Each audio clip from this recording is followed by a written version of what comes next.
வாழ்க்கையில் ஒரு மாற்றம் ஏற்படணும் அப்படின்னா நான் எப்பொழுதும் கர்த்தரை துதிக்கிற துதி இருக்கணும். கர்த்தரை துதிச்சுக்கிட்டே இருக்கேன், எப்பொழுதும் துதிச்சுக்கிட்டீங்கன்னா பிசாசு நமக்குள்ள வருவதற்கு, பயத்தை கொண்டு வருவதற்கும், மனசோர்வை கொண்டு வருவதற்கு அந்த இடத்துல டோர் க்ளோஸ்டா இருக்கும். எப்பவுமே ஒரு பிரச்சனை இருக்கு, ஒரு போராட்டம் இருக்கு, சவால் இருக்குன்னா கட்டாயம் என்ன அர்த்தம்னா வெளியே வந்துடும், ஜெயிச்சிடும் அர்த்தம்.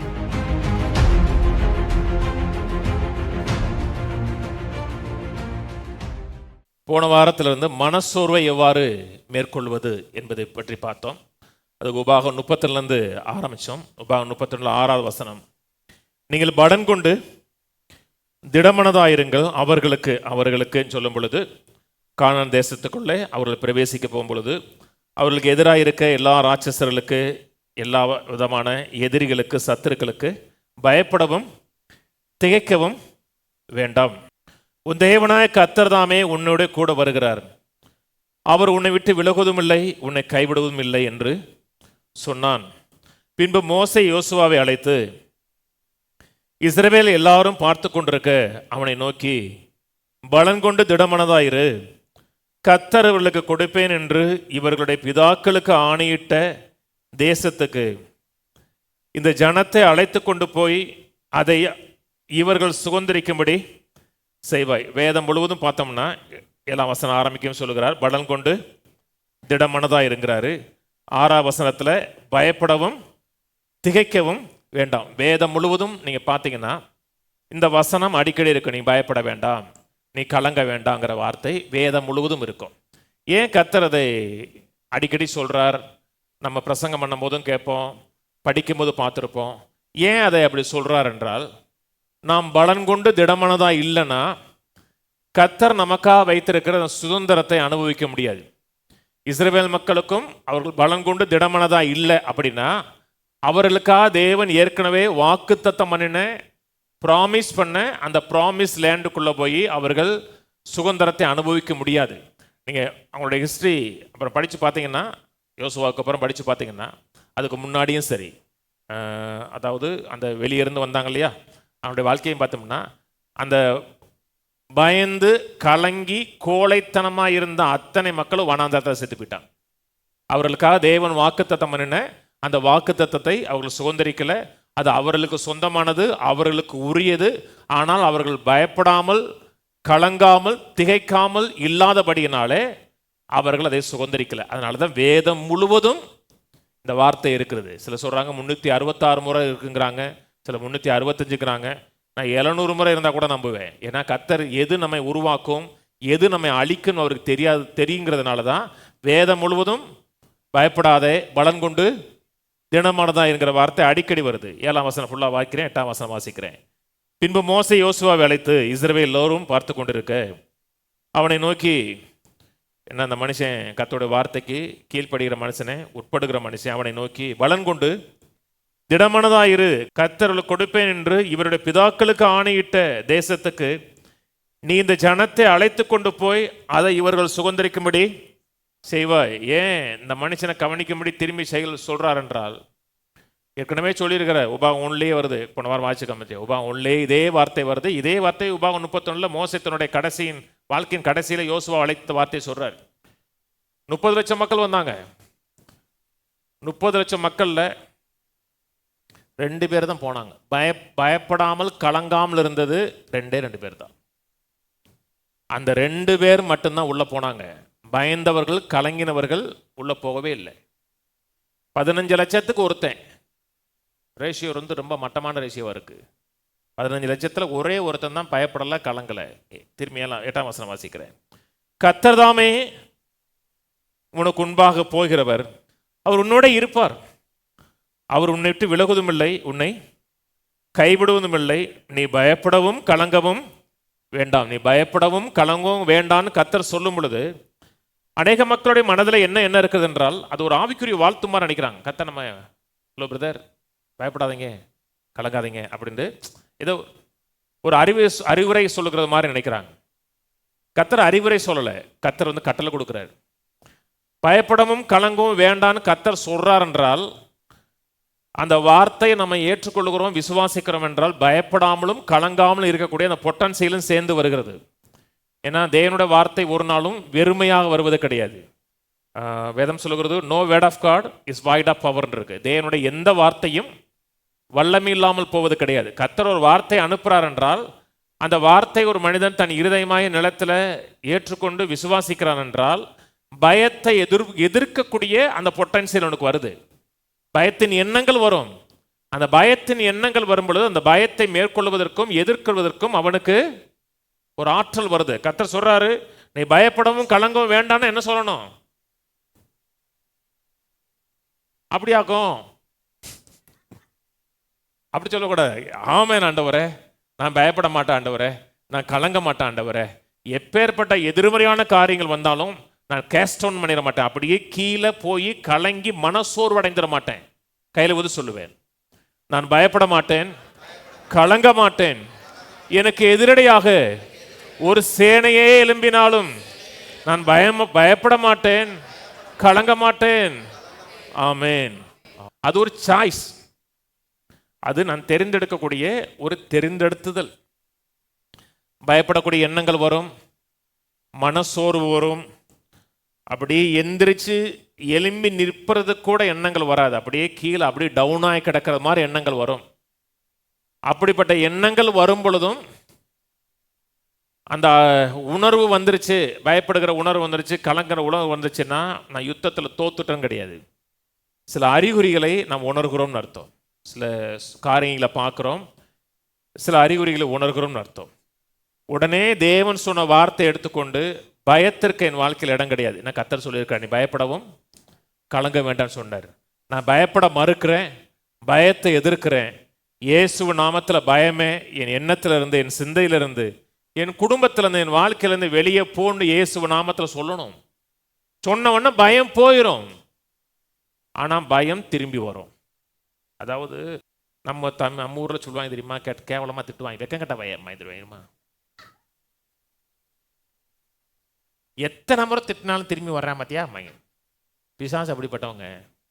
நீங்கள் எத்தனை முறை திருப்பி திட்டுங்க, கொஞ்ச நேரத்தில் வருவாங்க உங்கள்கிட்ட. வந்துட்டு வந்து அதை பற்றி என்ன, இதை பற்றி என்ன அப்படின்னு 10 முறை அந்த எண்ணம் திரும்பி வரும். 10 முறை எதிர்க்கும் பொழுதும் திரும்பி ஒரு 10 முறை வரும். எத்தனை முறை வந்தாலும் நான் பயப்பட மறுக்கிறேன், கலங்க மறுக்கிறேன்னு சொன்னீங்கன்னா எதிர்த்தரலாம்.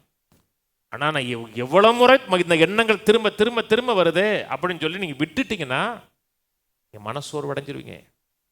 மனசோர்வு அடைஞ்சிருவீங்க. உங்களால் தொடர்ந்து ப்ரோக்ரஸ் ஆகி போக முடியாது. கர்த்தர் வாக்குத்தத்தம் கொடுத்திருந்தால் கூட அந்த வனாந்தரமே வாழ்க்கையாக மாறிடும். யோசுவா போவோம். யோசுவா தான் கர்த்தர் அங்கேயும் சொல்கிறாரு.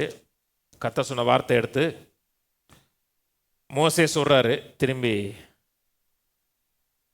கர்த்தரே யோசுவாட்ட சொல்கிறாரு 5ஆம் வசனம், நீ உயிரிழக்கும் நாளெல்லாம் ஒருவனும் உனக்கு முன்பாக எதிர்த்து நிற்பதில்லை. நான் மோசையோடு இருந்தது போல உன்னோடு இருப்பேன். நான் உன்னை விட்டு விலகுவதும் இல்லை, உன்னை கைவிடுவதும் இல்லை. பலம் கொண்டு திடமானதான் இரு. அப்படின்னா என்ன அர்த்தம்? கட்டாயம் இருக்கணும், இருந்தே ஆகணும், ஏற்றுக்கொள்ளணும். இந்த ஜனத்தின் பிதாக்களுக்கு நான் கொடுப்பேன் என்று ஆணையிட்ட தேசத்தை நீ இவர்களுக்கு பங்கிடுவாய். தாசனாகிய மோசே உனக்கு கற்பித்த நியாயப்பிரமாணத்தின்படியெல்லாம் செய். கவனமாய் இருக்க மாத்திரம் மிகவும் பலன் கொண்டு திடமனதாயிரு. நீ போகும் இடமெல்லாம் புத்திமானாய் நடந்து கொள்ளும்படிக்கு அதை விட்டு வலது இடதுபுறம் விலகாதிருப்பாயாக. இந்த நியாயப்பிரமாண புஸ்தகம் வாயை விட்டு பிரியாதிருப்பதாக. இது எழுதியிருக்கிறபடியெல்லாம் நீ செய்ய கவனமாய் இருக்கும்படிக்கு இரவும் பகலும் அதை தியானித்துக் கொண்டிருப்பாயாக. அப்பொழுது நீ உன் வழியை வாய்க்க பண்ணுவாய், அப்பொழுது புத்திமானாயும் நடந்து கொள்வாய். நான் உனக்கு ஆலோசனை சொல்லவில்லையா? அப்படி சொல்லலை. நான் உனக்கு கட்டளையிடவில்லையா?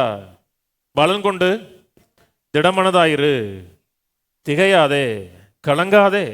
நீ போகும் இடமெல்லாம் உன் தேவனாய் கர்த்தர் உன்னோட இருக்கிற. வேதம் முழுவதும் அந்த வார்த்தை முக்கியம். கர்த்தர் உன்னோடு இருக்கிறார்னு என்ன அர்த்தம்? கர்த்தர் காரியங்களை வாய்க்க செய்வார்னு அர்த்தம், நமக்கு உதவி செய்வார்னு அர்த்தம். நான் உதவி செய்கிறேன், கூட இருக்கிறேன். உனக்கு எப்பேற்பட்ட உதவி இருந்தாலும் உதவி செய்வதற்கு கூட வர்றேன். ஆனால் நான் ஒன்று எதிர்பார்க்குறேன். நீ பயப்படக்கூடாது, கலங்கக்கூடாது, பலன் கொண்டு திடமனதான் இருக்கணும். இந்த எண்ணத்துக்குள்ளதான் கர்த்தருடைய உதவி செய்யக்கூடிய வல்லமை உண்டாகுது. போன வாரம் சங்கீதம் 42:5 பார்த்தோம். அதே போவோம். சங்கீதம் 42:5. இது எப்படி செய்வது, எப்படி பயத்தை மேற்கொள்வது, எவ்வாறு மனசோர்வை மேற்கொள்வதென்றது தாவீது ஒரு நடைமுறையாக சொல்லுகிறார். என் ஆத்துமாவே நீ ஏன் கலங்குகிறாய், ஏன் எனக்குள் தேங்குகிறாய். கலங்குகிறாய்ங்கிற வார்த்தை ஆங்கில பைபிளில் ஏன் கேஸ்ட் டவுன் பண்ணுகிறாய் இருக்கு. கேஸ்ட் டவுன் பண்ணுகிறாய் என்றால் நீ டவுனாக இருக்கேன்னு அர்த்தம். டிப்ரெஷனுங்கிறோம்லங்க. டிப்ரெஷன்னா ஒரு காரியம் நம்மை அப்படியே ப்ரெஸ்டோன் பண்ணுது, நம்மை அப்படியே அழுத்துது, அமுக்குதுன்னு அர்த்தம். அதுதான் டிப்ரெஷன் சொல்கிறேன். டிப்ரெஷன்னா ஏதே ஒரு காரியம் நம்முடைய மனதை அப்படியே அழுத்துது, அமுக்குது. சில நேரத்தில் நம்முடைய மனதில் இதே பாறாங்களை வச்ச மாதிரி சில நேரத்தில் இருக்கும் தெரியுமா? இருக்கும், எனக்கே இருந்திருக்கும். அது என்ன, ஏதே ஒரு காரியம் நம்மை அப்படி டிப்ரெஷன் பண்ண வைக்கும். அது சொல்றா, ஏன் எனக்குள் கலங்குகிறாய், ஏன் எனக்குள் தேங்குகிறாய். தேவனை நோக்கி காத்திரு, அவர் சமூகத்தை ரட்சிப்பு நிமித்தம் நான் இன்னும் துதிப்பேன். ஏன் ஏன் ஏன் அப்படின்னா என்ன அர்த்தம்னா, நீ கலங்க வேண்டிய அவசியம் இல்லைங்கிறது இல்லையா? ஏன் ஏன் கவலையா இருக்க அப்படின்னா என்ன அர்த்தம்? ஏன் கவலைப்படணும்னு அவசியம் என்ன? என்ன காரணத்துக்காக கவலைப்படுற? பிள்ளைகளை பார்த்து கேட்குறேன், ஏன் ஏன் இது கவலையா இருக்க அப்படின்னு கேட்டோம்னு அர்த்தம் நீ கவலைப்படணும் அவசியம் கிடையாதுன்னு அர்த்தம். அவ தன்னையை பார்த்து சொல்றா, ஏன் எனக்கு கலங்குறா, ஏன் எனக்குள் தீங்குற. இல்லைங்க, வாழ்க்கைன்னா அப்படித்தாங்க. சில நேரத்தில் சந்தோஷமா இருப்போம், சில நேரத்தில் கவலையா இருப்போம். கொஞ்ச நேரத்தில் நான் ஒரு 1/2 மணி நேரம் கவலைப்படுவேன், அப்புறம் நான் குதிச்சு ஓடிடுவேன். இது அது அப்படி இருந்துச்சுன்னா இவர் ஏன் ஏங்கிற வார்த்தையை கேட்க மாட்டார். ஏன்னு கேட்டாருன்னு என்ன அர்த்தம்? கவலைப்பட வேண்டிய அவசியம் இல்லைன்னு அர்த்தம். சம்திங் ராங்னு அர்த்தம். கவலைப்படுகிறது, மனது சோர்ந்து இருக்கிறதுனா சம்திங் ராங்னு அர்த்தம். அதனால தான் ஏன் கலங்குகிறாய், ஏன் எனக்குள் தேங்குகிறாய். ஆத்துமாட்ட கேட்டீங்கன்னா ஆத்துமா 1000 பதில் சொன்னோம். அதனால இதனால அப்படியாக்கும் இப்படியாக்கும் சொல்லும். அது எந்த பதிலையும் மனுஷன் ஏற்றுக்குவான், கர்த்தர் ஏற்றுக்க மாட்டார். ஏன் கவலையாக இருக்கீங்கன்னு ஒரு மனுஷனை கேட்டோம்னா அவர் ஒரு 1/2 மணி நேரம் சொல்லுவான். நம்ம அதுக்கு உச்சி கூட்டிட்டு அப்படியாக்கும், எப்படித்தான் தாங்குறீங்கன்னு தெரியல அப்படின்னு சொல்லிட்டு நம்ம போயிடுவோம். ஆனால் கர்த்தர் நீங்கள் என்ன சொன்னாலும் கேட்க மாட்டார். அதை அதை கருத்தாவே எடுக்க மாட்டார். ஏன் கலங்குற? அதனால தான் வேதம் சொல்லுது, பயப்படாதே கலங்காதேன்னு சொல்கிறாருன்னா அப்புறம் அந்த நீங்கள் சொல்கிற பாயிண்ட்டை அவர் மைண்டில் ஏற்றவே மாட்டார். நம்ம கலங்குறோம், பயப்படுகிறோம் என்றால் நம்ம ஸ்பிரிச்சுவல் லைஃப்பில் நம்ம டவுனாக இருக்குன்னு அர்த்தம். குறிப்பாக நம்ம விசுவாச வாழ்க்கையில் நம்ம டவுன் ஆகிட்டுன்னு அர்த்தம். விசுவாச பாதையில் நீங்கள் ட்ராவல் பண்ணும்போது 2 கேஜ் கரெக்டாக இருக்கணும் இல்லையா? அந்த பெட்ரோல் கேஜ்னு சொல்கிறோம்லங்க, இஎஃப்ங்கிறோம் இல்லையா? அந்த கேஜ் கரெக்டாக இருக்கணும். ட்ராவல் பண்ணும்போது விசுவாசங்கிற ஒரு வாகனத்தில் போகிறோம், ஒரு ரோட்டில் ட்ராவல் பண்ணும் பொழுது எப்படி காரில் போகும்பொழுது பெட்ரோல் கேஜ் எஃப்ல இருக்கணும். நான்லாம் பக்கத்தில் வருது, ஒரு 100 பக்கத்தில் ட்ராவல் பண்ணுறோம்னா நல்ல பெட்ரோலை பார்த்து எஃப்ல போட்டுருவோம். எப்போவுமே ஒரு 25 லிட்டர் 30 லிட்டர் போடுவோம், அது கரெக்டாக ஃபுல்லாக ஆயிரும். அது ஒரு விசுவாச வாகனத்தில் நம்ம போய்கிட்டு இருக்கணும் வச்சுங்களேன். 2 கேஜ் ஃபுல்லாக இருக்கணும். ஒன்று ஜாய், இன்னொன்று பீஸ். சமாதானமும் சந்தோஷமும் எஃப்ல இல்லை, ஈயில் இருக்குன்னா நீங்கள் ஏதோ ஒன்று செஞ்சு அதை ஃபுல் பண்ணணும். எப்படி பெட்ரோல் குறையும் பொழுது உடனே ஒரு பெட்ரோல் டேங்க் பக்கத்தில் பெட்ரோல் டேங்க் பாருமா போய் ஃபுல் பண்ணுறோம், இல்லைன்னா கொஞ்ச நேரத்தில் வண்டி குச்சுக்கு குச்சுக்கு குச்சுக்கு குச்சுக்கு குச்சுக்கு நிற்கும், அப்புறம் ஓரமாக நின்றோம். ஆவிக்குரிய வாழ்க்கையிலும் தொடர்ந்து முன்னேறி போகணும். எவ்வளோ பிரச்சனை இருந்தாலும் மேலே ஏறி போகணும்னா ஒன்று சந்தோஷம் இருக்கணும், இன்னொன்று சமாதானம் இருக்கணும். சந்தோஷம் சமாதானம் இந்த இடத்துல இல்லைன்னா ஆத்துமா கலங்கும், ஆத்துமா தேங்கும். அதனால தான் சொல்றார், ஏன் எனக்குள் கலங்குகிறார், ஏன் எனக்குள் தேங்குகிறான்னு தன்னை பார்த்து பேசுகிறார். அதுக்கு எந்த விதமான காரணம் இல்லைங்கிறார். அப்புறம் சொல்றார், தேவனை நோக்கி காத்துரு. தேவன் நல்லதை எதிர்பார்த்துரு. காத்துருன்னா என்ன? ஒரு நல்லதை எதிர்பாரு. ஏன் கெட்டதை எதிர்பார்க்கிற? ஏன் தீமையை எதிர்பார்க்கிற? தீமையை எதிர்பார்க்கறதுனால தான் கலங்குற, தீமையை எதிர்பார்க்கறதுனால தேங்கி நிற்கிற. நல்லதை எதிர்பாரு. இன்னைக்கு இருக்க பிரச்சனையிலேருந்து நீ வெளியே வருவ, அந்த பிரச்சனையை மேற்கொள்ளுவ என்று நல்லதை எதிர்பாரு. காத்திருன்னு அர்த்தம். எக்ஸ்பெக்ட் பண்ணு, நல்லது நடக்கும் என்று. நல்லது நடக்குன்னு எதிர்பார்த்தா கவலை வருமா? கேரளா பக்கத்தை அப்படி போனீங்க, கேரளாவில் ஒரு லாட்ரி சீட்டு வாங்கிட்டீங்க. தமிழ்நாட்டில் கிடையாது, கேரளா லாட்ரி சீட்டு. கேரளா பம்பர் பிரைஸ் 10 கோடி. இன்னைக்கு வந்து குழுக்கள்ல உங்கள் பேர் உங்கள் சீட்டு வந்துருச்சு. தூக்கம் வரும், கவலையாக இருப்பீங்க. 5 கோடி கடை இருக்கு உங்களுக்கு, 10 கோடி கொடுப்பான். அந்த டேக்ஸ் எக்ஸ் முடிச்சா கூட ஒரு 8.5 கோடியாச்சும் வந்துடும். நல்லது நடக்கும் எதிர்பார்ப்பு வந்துச்சுன்னா என்ன ஆயிரும்? கவலைப்படுவதற்கும் கலங்குவதற்கும் இடமே. அதனால சொல்லி ஏன் கலங்குற, ஏன் தேங்குற, அவரை நோக்கி பாரு, நல்லது எதிர்பாரு. அப்புறம் ஒன்று சொல்றாரு, அவர் சமூகத்தை ரட்சிப்பு நிமித்தம் இன்னும் நான் அவரை துதிப்பேன். தமிழில் அவர் சமூகத்தின் ரட்சிப்பு நிமித்தம், ஆங்கில பைபிளில் அவருடைய முகத்து நிமித்தம், அவருடைய அந்த சமூகத்துங்கிற வார்த்தை கவுண்டினன்ஸ்ங்கிற வார்த்தை யூஸ் பண்றாங்க. கவுண்டினன்ஸ்னா அவருடைய முகத்தை பார்ப்பேன். அவருடைய முகத்தை நான் பார்த்தேன்னா என் முகம் பிரகாசம் அடைஞ்சிடும். அநேக நேரத்தில் ஏன் நம்முடைய முகம் பிரகாசம் அடையலைன்னா அவருடைய முகத்தை நம்ம பார்க்கல. தாவீது அதை செஞ்சாருங்க. சமயத்தில் பிரசங்கம் பண்ண முடியா, எல்லாருமே எதிர்ப்பு, கூட வந்து அத்தனை பேரும் எதிர்ப்பு. கல்லறிஞ்சு கொள்ளும் பொழுது கர்த்தருக்குள் தன்னை என்கரேஜ் பண்றாருன்னா இதே மாதிரி ஏதாவது சொல்லியிருப்பாரு. ஏன் கவலைப்படுற, கர்த்தரை பார்த்துரு, கர்த்தரை நோக்கி செய்யி அப்படின்னு சொன்னா ஜெபம் பண்ண போறாரு. ஜெபம் பண்ணதுக்கு அப்புறம் தான் கர்த்தரிடம் பதில் வருது. நீங்க அப்படி மனசோர்வு அடைஞ்சிருங்க, மன வேதனையில் அப்படி படுத்துருங்க, கர்த்தர் பேசுற கேட்குமா? கேட்கவே கேட்காது. கர்த்தர் பேசுறத நான் பேசுறதே உங்களுக்கு கேட்காதுங்க. நான் இன்னும் கொஞ்சம் வால்யூம் கூட்டுறான்னா கூட ஏன் கேட்காதுன்னா நம்ம அவுட் ஆஃப் பிளேஸ். அவன் சரீரத்தில் இருந்தானோ இல்லையோ எங்கே இருப்பான், அவன் கேட்காது. அதனால தான் கர்த்தரை நோக்கி காத்திருங்கிறாரு. 1 தெசலோனிக்கர் போவோம். இது எப்படி செய்வது, எப்படி மேற்கொள்வது, இதற்கான ஆவிக்குரிய காரியம் என்ன என்பதை பார்ப்போம். 1 தெசலோனிக்கர் 5 பெரிய சத்தியத்தை ரொம்ப சுருக்கமாக எழுதுறாரு. 16, 1 தெசலோனிக்கர் 5:16. எப்பொழுதும் சந்தோஷமா இருங்கள், இடைவிடாமல் ஜெபம் பண்ணுங்கள், எல்லாவற்றிலையும் ஸ்தோத்திரம் செய்யுங்கள். அப்படி செய்வதே கிறிஸ்து இயேசுவுக்குள் உங்களை குறித்த தேவனுடைய சித்தமா இருக்கிறது. எப்பொழுதும் சந்தோஷமா இருங்க. எப்பொழுதும் சந்தோஷமா இருங்கன்னா எப்பொழுதும் ஏதோ ஒரு காரியத்தை எதிர்பார்த்து கொண்டிருங்க. எப்பொழுதும் விசுவாசத்தில் இருங்க. எப்பொழுதும் விசுவாசத்தில் இருந்தீங்கன்னா எப்பொழுதும் உன்னை எதிர்பாருங்க. எப்பொழுதும் உன்னை எதிர்பார்த்தீங்கன்னா எப்பொழுதும் சந்தோஷமா இருப்பீங்கன்னு அர்த்தம். விசுவாசத்தில் இருந்தீங்கன்னா அடுத்த விசுவாசம் எங்கே கொண்டு போங்கள? எதிர்பார்ப்பு கொண்டு போகும். எதிர்பார்ப்பு கொண்டு போனால் என்ன உண்டாகும்? சந்தோஷம் உண்டாகும். அதாவது விசுவாசிக்கிற காரியத்தை எதிர்பார்க்கிறது, கர்த்தருடைய வார்த்தை எதிர்பார்க்கிறது. அப்புறம் சொல்றார், இடைவிடாமல் ஜெபம் பண்ணுங்கள். அந்த லாங்குவேஜுக்கு வருதுங்கன்னா எப்பொழுதும் இடைவிடாமல். எபேசியர் 5 சொல்கிறார், எப்பொழுதும் எல்லாவற்றிலையும் பிதாவாகி தேவனை ஸ்தோத்திரித்துங்கிறார். எப்பொழுதும் எல்லாவற்றிலும் பிதாவாகி தேவனை ஸ்தோத்திரித்து. அந்த லாங்குவேஜை பார்க்கும் பொழுது நாம் என்ன செய்யணும், விடுதலையாவதற்கு, மனசோர்விலிருந்து பயத்திலிருந்து விடுதலையாவதற்கு நாம் என்ன செய்யணும்னு ஒரு காரியம் சொல்றாரு. கலிகூறுங்க, எப்பொழுதும் சந்தோஷமா இருங்க. சந்தோஷமா இருங்கன்னா ரிஜாய்ஸ், கலிகூறுங்கள். நான் சொன்னது புரியுதுங்களாங்க? கலிகூறுங்கன்னா எப்பொழுதும் என்ன அர்த்தம்? காலை, மதியம், இரவு, எல்லா சூழ்நிலையும். அப்புறம் சொல்றா இடைவிடாமல் ஜெபம் பண்ணுங்கன்னு என்ன அர்த்தம்? மூச்சு விடும்போதெல்லாம் சோத்துறோம் அப்படின்னா கொஞ்ச நேரத்தில் என்ன ஒவ்வொரு மூச்சு விடும் போது நீங்க ஜெபம் பண்றதா? ஒவ்வொரு பிரீத் வரும்போது ஜெபம் பண்றதா?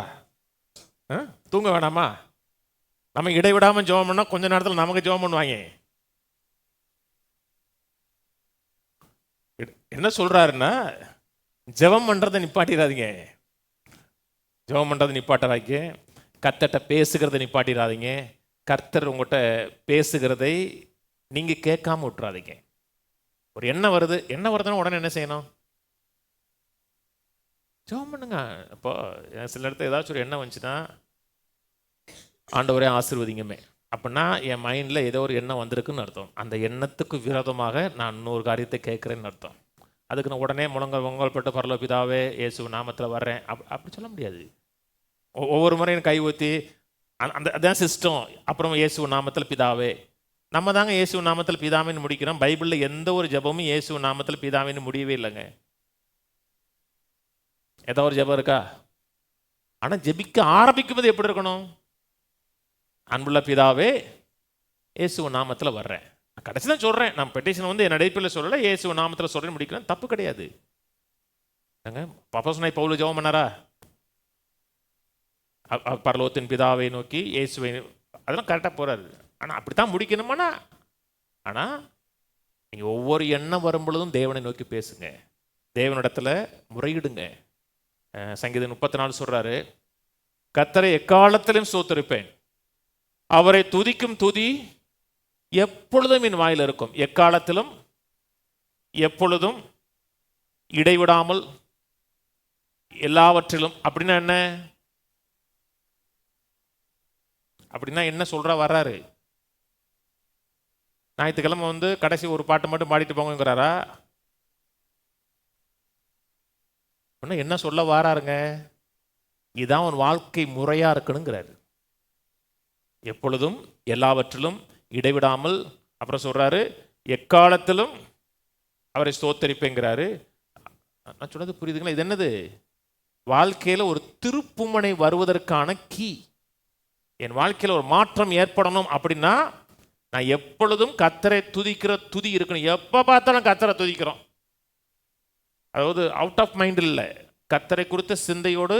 ஆண்டவர் சொன்னார், ஆவியோடும் உண்மையோடும் கருத்தோடும். அப்படி கர்த்தரை துதிச்சுக்கிட்டே இருக்கீங்க, எப்பொழுதும் துதிச்சுக்கிட்டு இருந்தீங்கன்னா பிசாசு நமக்குள்ளே வருவதற்கு, பயத்தை கொண்டு வருவதற்கும், மனசோர்வை கொண்டு வருவதற்கு அந்த இடத்துல டோர் க்ளோஸ்டாக இருக்கும். எப்பவுமே பயப்படுவதற்கும் மனசோர்வடைவதற்கும் அந்த இடத்துல எந்த விதமான வாய்ப்பே இருக்காது. எப்பொழுதும் கர்த்தரை துதிக்கிறோம், ஸ்தோத்திரிக்கிறோம். சில நாட்கள் கர்த்தரை துதிக்காதீங்க, 2-3 வாரம் சர்ச்சுக்கு வராதிங்க, கொஞ்ச நாள் வராதிங்கன்னா ஐயோ, நான் சொல்கிறது ஆப்ஷன். 2 வாரம் சர்ச்சுக்கு வராமல் இருங்க, பைபிள் வாசிக்காமல் இருங்க, கர்த்தரை துதிக்காமல் இருங்க. அதுக்கப்புறம் நீங்கள் கர்த்தரை துதிக்க வைக்கிறதுக்கே உங்களுக்கு ரொம்ப நேரம் ஆகும். அதிலிருந்து உங்களை வெளியே கொண்டு வர்றதுக்கு நிறைய நேரம் ஆகும். நான் சொன்னது புரியுதுங்களா? ஏன்னா நம்ம அந்த அந்த ட்ராக்ல இருந்து வேற ட்ராக் போயிட்டோம். அதனால தான் வேதம் சொல்லுது எப்பொழுதும் இடைவிடாமல் துதிங்கன்னு இருக்கு. சபைக்கு போற மக்களுங்க சந்தோஷம் பொங்குது. அவங்க சந்தோஷம் பொங்குதா?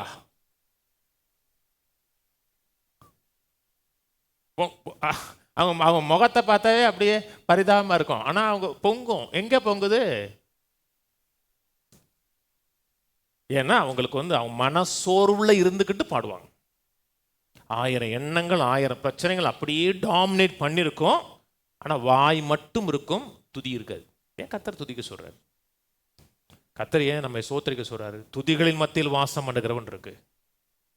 அவர் அந்த ராஜாவா? நம்ம நாட்டில் ராஜாக்கள் இருப்பாங்க தெரியுமா? என்னை துதிப்பா 1000 முற்காசுகள் துதிப்பு. அவர் துதிக்க இல்லை. அவர் யாருமே துதிக்கலைன்னா அவருக்கு ஒரு மாதிரி மன சோர்வடைஞ்சிடும். அதனால ஒரு 10 பேரை எப்பவுமே துதிக்க வச்சிருக்கிறாரா? ஏன் துதிக்க வச்சு அப்படி வச்சிருக்கிறாரா? நம்ம வந்து துதிக்கக்கூடிய ஒரு கருவி மாதிரி வச்சிருக்கிறாரா என்ன? அவர் தான் துதிக்க பாத்துறாரு, எல்லா கணத்துக்கும் பாத்துறாரு. நாம் அவரை துதிப்பது அவருக்கு முக்கியம் இல்லை, நமக்கு முக்கியம். நாம் எந்த அளவுக்கு அவரை துதிக்கிறோமோ, எந்த அளவுக்கு அவரை சோத்தரிக்கிறோமோ, அவர் மேல சிந்தையா இருக்கிறோமோ, அப்பொழுது மனசோர்வுக்கும் பயத்துக்கும் அந்த இடத்துல இடம் இருக்காது. நம்முடைய மனது முழு காட் கான்சியஸா இருக்கும். காட் கான்சியஸா இருக்கும்னா பதிலை குறித்த அறிவுள்ள மக்களா இருப்போம். பிலிப்பியர் 4 சொல்ற சந்தோஷமா இருங்கள். மறுபடியும் சொல்றேன், சந்தோஷமா இருங்க. சந்தோஷம் வேற, மகிழ்ச்சி வேற. ரிஜாய்ஸ், ஜாய் வேற, ஹாப்பி வேற. அங்க பேசுறது வந்து ஹாப்பினஸ் பத்தி பேசல. கர்த்தர் பேசுறது ரிஜாய்ஸ் பத்தி பேசுற, ஜாய் பத்தி பேசுறாரு. சந்தோஷமா இருங்க. மறுபடியும் சொல்றேன், சந்தோஷமா இருங்க. சந்தோஷமா இருங்க.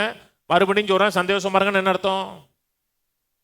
எப்பவுமே சந்தோஷமா இருங்க அர்த்தம். காலைல எந்திரிக்கும் போது எப்படி சந்தோஷமா இருந்துருங்க. குளிக்கும் போது சந்தோஷமா இருங்க. வேலைக்கு போகும்போது சந்தோஷமா இருங்க. அப்படியே அப்படியே அதே நிலையில இருந்தா என்ன ஆகும்? எண்ணங்கள், சிந்தைகள் எல்லாமே மாற ஆரம்பிக்கும். ஆனால் மக்கள் சொல்லுவாங்க, இதெல்லாம் ரியலிஸ்டிக்காக இல்லைங்க. காலைல இருந்துச்சு துதிக்கிறோம், சாப்பிடும்போது துதிக்கிறோம், போகும்போது துதிக்கிறோம். இதெல்லாம் வேலை செஞ்சால் தாங்க தட்டில் சோறு கிடைக்கும். சர்ச்சுக்கு போனால் சோறு கிடைச்சிருமா? துதிச்சா சோறு கிடைக்குமா? வேலைக்கு போயா துதி சோறு கிடைக்குங்கய்யா. வேலைக்கு போகிறவன்லாம் நல்லா சாப்பிட்றானாங்க, வேலை செய்யணுங்க. ஆனால் அந்த வேலையை திறன்பட செய்யணும்னா கர்த்தரோட ஞானம் இருக்கணுங்க. கர்த்தரோட ஞானம் இருக்கணும், கர்த்தரோட அறிவு இருக்கணும். அதான் உங்களை அடுத்த லெவலுக்கு கொண்டு போகும். இடைவிடாமல்ங்கிறாரு, எப்பொழுதுங்கிறாரு. யோசுவா 1:8 சொன்னோம், இந்த நியாயப்பிரமாண புஸ்தகம் வாயை விட்டு பிரியாது இருப்பதாக, இதில் எழுதியிருக்கிறபடி எல்லாம் செய்ய இரவும் பகலும். இரவும் பகலும் தியானிக்க முடியுமா? சொல்றாங்க, இது என்னங்க இரவும் பகலும் வசனத்தே சிந்திச்சுட்டு இருக்க முடியுமா? இதெல்லாம் நடக்கிற விஷயமா? அப்போ அவருக்கு தெரியாம சொல்லிட்டாரா? நம்மால் செய்ய முடியாத அவர் சொல்லி பார்க்கிறாரா? இரவும் மகளும் தியானிக்க முடியுமா முடியாதா? முடியும். இரவும் மகளும் பிரச்சனையை சிந்திக்கிறோமா? வேலை பார்க்கும்போது பிரச்சனை மைண்டில் ஓடுதலைங்க. ஒருத்தர் பேசிட்டு இருப்போம், பேசிட்டு இருக்கும்போது இன்னொரு மைண்டு பின்னாடி ஓடுதா? இப்போ நான் பிரசங்க கேட்கும்போது சிலர் ஓடிக்கிட்டு இருக்க முன்னாடி இன்னொரு இந்த பெரிய ரீலுக்கு பின்னாடி ஒரு சின்ன ரீல் ஓடிக்கிட்டு இருக்க முன்னாடி. அப்போ நான் பேசும்போதும் நடக்கும் போதும் ஒரு காரியம் எனக்கு பின்னாடியே ரோல் ஓவர் ஆகிட்டு இருக்கே இருக்குன்னா, நான் கர்த்தருடைய வார்த்தை இரவும் போலும் சிந்திக்க முடியும். அப்படி சிந்திக்கிறேன்னா அது என் வாழ்க்கையை உருவாக்கிறோம், என்னுடைய சிந்தனை மண்டலத்தையே மாத்திரும். அதான் சொல்றாரு, பயப்பட வேண்டாம், கலங்க வேண்டாம், திகைக்க வேண்டாம். நான் சொல்ற வசனத்தை இரவும் பகலும் சிந்தினார். நம்ம ஏன் மக்கள் மெண்டலாகிறாங்க? சிந்திக்கிறான், சிந்திச்சதுக்கு அப்புறம் பேசுறான் தெரியுமா? சொல்ல பேசுறது யாரு அப்படிமா சும்மாவா? ஏன் அப்படி பேரா? ரொம்ப சிந்திச்சிட்டான், ரொம்ப சிந்திச்சு ஆக்ஷன் ஹீரோவா மாறிட்டான் அவன். அப்படியே நான் சொன்னது புரியுதுங்களா? அப்ப இரவும் பகலும் சிந்திச்சு அவனை வேதனைப்படுத்துற காரியங்கள் அவனை மெண்டலா மாறிடுச்சு. ஆனால் வேதம் சொல்ல, ஏசாயா 26:3 சொல்ல, உம்மே உறுதியாய் பற்றி கொண்ட மனதை உடையவன் உம்மே நம்பியிருக்கிறபடியால் அவனை பூர்ண சமாதானத்துடன் காத்துக்கொள்வீருங்கிறது. உம்மே உறுதியாய் பற்றி கொண்ட மனது முழுக்க ஃபிக்ஸ் ஆகி வச்சிருக்கான். கர்த்தரையே சிந்திக்கிறான், கர்த்தரையே யோசிக்கிறான். பிரச்சனையை சிந்திக்கல. பிரச்சனை இல்லைன்னு சொல்லலை, பிரச்சனையை சிந்திக்கல. பிரச்சனை இல்லாத ஆள் யாராவது ஒரு ஆள் சொல்லுங்க அப்போ. இல்லைங்க, ஒரு பெரிய விசுவாச வீரருங்க, அவங்களும் பிரச்சனையை சந்திச்சிருக்காங்க. பெரிய பெரிய விசுவாச ஜாம்பவானை பார்த்துருக்கேன், அவங்க வாழ்க்கையிலும் பிரச்சனை சந்திச்சிருக்காங்க. பிரச்சனை இல்லைன்னா இந்த உலகத்தில் வாழவே முடியாதுங்க. நமக்கு எதிராளி ஒருத்தன் எப்போதுமே இருக்கான். எல்லாவற்றையும் மேற்கொண்டு வரோம், எல்லாவற்றையும் ஜெயிச்சு வரோம். இடைவிடாமல் எப்பொழுதும் எல்லாவற்றிலையும் கர்த்தரை துதிக்கும் துதி என் வாயில் இருக்குங்கிறாரு. இதுதான் நம்மை கொடுத்த தேவனுடைய சித்தங்கிறார். ஒரு தேவ மனுஷன் ஜோனாஸ்ங்கிறது ஜோயல் ஆஸ்டினுடைய அப்பா. அவர் ஒரு பிஸ்னஸ் பண்ணிக்கிட்டு இருக்கும்போது ஒருத்தன் தம்மை போட்டுட்டு ஒரு திட்டிருக்கான், கட்ட வார்த்தையில்.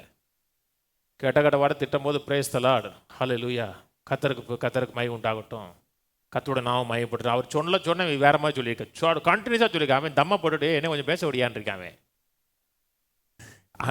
அவன் திட்ட இவர் பிரேஸ் தி லார்ட், ஹல்லேலூயா அப்படின்னு அவன் சொல்ல இவர் விடலை. நம்ம என்ன பண்ணியிருப்போம்? ஜென்ரேஷன் அவன் 3 ஜென்ரேஷன் போயிருக்கான்னா நம்ம 4th ஜென்ரேஷன் பிடிப்போம். என்ன வேதம் சொல்லுகிறது? அப்படி செய்வதே நம்மை குறித்த துதிப்பதே நம்மை குறித்த தேவனுடைய சித்தமா இருக்கிறது. சங்கீதம் 50 போவோம். 50:23. சோத்திர பலியிடுகிறவன் என்னை மகிமைப்படுத்துகிறான், தன் வழியை செவ்வைப்படுத்துகிறவனுக்கு தேவனுடைய ரட்சிப்பை வெளிப்படுத்துவேன் என்று சொல்லுகிறார். சோத்திர பலியிடுகிறவன் என்னை மகிமைப்படுத்துகிறான். இந்த மகிமைப்படுத்துகிறான்ங்கிற வார்த்தை கபோடுங்கிற எபிரேய வார்த்தை. கபோடுனா வெயிட் கொடுக்கறது. NIV பார்த்தீங்கன்னா சோத்திர பலியிடுகிறவன் என்னை கனப்படுத்துகிறான் இருக்கு. நாம் எதை மைமைப்படுத்துகிறோமோ அதை நாம் கனப்படுத்துகிறோம். எதை குறித்து அதிகமாக பேசுகிறோமோ அதை நாம் கனப்படுத்துகிறோம். எதை குறித்து வாயில சிந்தையில் எப்போ எந்த காரியம் வாயில அடிக்கடி போயிட்டே இருக்கிறதோ அதை நாம் கனப்படுத்துகிறோம் அர்த்தம். அதுக்கு பதிலாக சொல்லுகிறது சோத்திர பலியிடுகிறவன் என்னை கனப்படுத்த, கர்த்தாவே நீ நல்லவர், என் வாழ்க்கையில் எவ்வளவோ நன்மை செஞ்சிருக்கீங்க, என் வாழ்க்கையில் இன்னும் நீ செய்ய போகிற எல்லா நன்மைகளுக்காக நன்றி, என்னை விடுவிக்கிற உடைய விடுதலைக்காக நன்றி, என் மேலே நீ நல்லவராகவே இருந்து உடைய நன்மை எனக்கு அறுறதுக்காக நன்றி ஆண்டவரே, உண்மை துதிக்கிற ஆண்டவரே, ஸ்தோத்திரிக்கிற ஆண்டவரேன்னு சொன்னீங்கன்னா நீங்கள் மேலே போயிட்டே இருப்பீங்க, டவுன் ஆக மாட்டீங்க. இன்னும் மேலே போவீங்க, இன்னும் மேலே போவீங்க, இன்னும் மேலே போவீங்க. பயத்தின் எண்ணம் வராதா? பயத்தின் எண்ணம் வரும். பயத்தின் எண்ணம் வரும். பிசாசு வந்து பயப்படக்கூடிய டெம்டேஷனை கொடுத்துட்டே தான் இருப்பான். அப்படி வரும்போதெல்லாம் கர்த்தாவே இந்த பிரச்சனையிலேருந்து என்னை விடுதலை ஆக்குறதுக்காக சோத்திரம், எனக்கு ஆலோசனை கொடுக்கறதுக்காக நன்றி, எனக்கு தேவையான பதிலை கொடுக்கறதுக்காக நன்றின்னா சோத்திர பலியிடுகிறவன் கர்த்தரை மகிமைப்படுத்துகிறான் இருக்கு. எபிரேயர் புத்தகம் சொல்லுகிறது, அவரை துதிக்கும் உதடுகளின் சோத்திர பலிகளை எப்பொழுதும் செலுத்த கடவுன் இருக்கு. எப்போதான் செலுத்த கடவுன் சொல்லல, எப்பொழுதும் தேவனுக்கு செலுத்த கடவுன் இருக்கு. திரும்பி வாசிக்கிறேன் இந்த வசனத்தை. சோத்திர பலியிடுகிறவன் என்னை மகிமைப்படுத்துகிறான், தன் வழியை செவ்வாய்ப்படுத்துகிறவனுக்கு தேவனுடைய ரட்சிப்பை வெளிப்படுத்துவேன். ஒவ்வொரு முறையும் கர்த்தாவே உமக்கு நன்றி அப்படின்னு சொல்லும் பொழுது பிரச்சனையிலிருந்து வெளியே வருவதற்கான ஒரு வாசல் நமக்கு திறக்குது. வியாதியிலிருந்து வெளியே வருவதற்கான ஒரு வாசல் உண்டாகுது. குறைவிலிருந்து வெளியே வருவதற்கான ஒரு வாசல் உண்டாகுது. கர்த்தர் நமக்கு ஒரு வாய்ப்பை ஏற்படுத்தி கொடுக்குறார். நீங்க கர்த்தரை துதிக்கணும் அப்படின்னா உங்களுக்கு ஃபெய்த் இருக்கணும். அது கஷ்டத்தில் துதிக்கணும்னா உங்களுக்கு ஸ்ட்ராங் ஃபெய்த் இருக்கணும். உங்க விசுவாசம் பலமா இருக்கணும். கையில் 100 கோடி இருக்கு அப்படின்னா வாயில சோத்திரம் வராதா? எல்லாமே வரும். எல்லாமே சுகம் இருக்கு, ஆரோக்கியம் இருக்கு, எல்லாமே சூப்பராக இருக்குன்னா கர்த்தரை துதிக்க சொன்னீங்கன்னா அப்படி ஜம்முன்னு வரும். ஆனால் எல்லாமே இவர் சொல்ற பார்த்தீங்கன்னா அத்திமரம் பலன் கொடுக்கல, ஆட்டு மந்தையில் பலன் கொடுக்கல, டோட்டல் ஃபெயிலியரு. இருந்தாலும் ஆனாலும் என் ரட்சிப்பின் தேவனில் நான் களி கூறுவேங்கிறார். அதாங்க ஃபெய்த்து, அதான் ஸ்ட்ராங் ஃபெய்த்து. மீனின் வயிற்றுக்குள்ள இருக்கும்போது ஒரு மனுஷன் துதிக்கிறான் பார்த்தீங்களா? அதான் ஃபெய்த்து, அதான் விசுவாசம். கடற்கரையில் இருக்கும்போது துதிக்கிறது ஈஸி, மீனின் வயிற்றில் இருக்கும் பொழுது அவருக்கு நான் சோத்திர பலியிடுவேங்கிறாரு. இதை ஆம்பிளிஃபைடு வேல் போடுப்பா. சோத்திர பலியிடுகிறவன் என்னை மகிமைப்படுத்துறான். He who brings an offering of praise and thanksgiving honors and glorifies me, and he who orders his way aright, who prepares the way that I may show him. நான் அவனுக்கு காமிக்கிற வழியை அவன் ஆயத்தப்படுத்துவான். சொல்லுது இல்லையா? தன் வழியை செவ்வாய்ப்படுத்துகிறவனுக்கு தேவனுடைய ரட்சிப்பை வெளிப்படுத்துவேன்.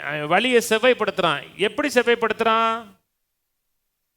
நான் அவனுக்கு காமிப்பேன், வழி என்னன்னு காமிப்பேன். நீங்க கர்த்தரை துதிங்க, கர்த்தரை சோத்துறீங்க, நீங்க வெளியேறதுக்கான வழியை வாசலை கர்த்தரை காமிப்பார். உங்களுக்கு எப்படி வெளியே வரணும், என்ன செய்யணும், எப்படி பண்ணணும், கர்த்தர் கரெக்டாக செய்வார். அப்புறம் சொல்றாரு, who prepares the way that I may show him to him, I will demonstrate the salvation of God. என்னுடைய தமிழில் சொல்றாரு, தேவனுடைய ரட்சிப்பை வெளிப்படுத்துவேன் என்று சொல்லுகிறார். ரட்சிப்புனா என்ன?